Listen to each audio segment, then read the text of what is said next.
في حد بعت يقول لي عندي مشاكل ماليه وانه انا عندي ديون بسبب الاوبشنز او الاختيارات اللي انا عملتها، وانا خايف على بيتي وولادي من الزنقه.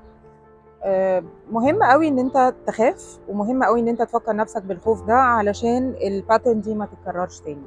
ان انا هقسم اولوياتي، ان انا محتاج اعرف ايه اللي يستاهل اصرف فيه. اوقات لما بخش في فيز معين من حياتي ببقى بصرف بطريقه معينه وما بعرفش اراجع نفسي اني لا معلش الطريقه دي محتاجه تختلف. كل فيز في حياتي، كل مرحله في حياتي ليها اولوياتها، ليها طريقه صرفها، ليها طريقه شغلها and so on.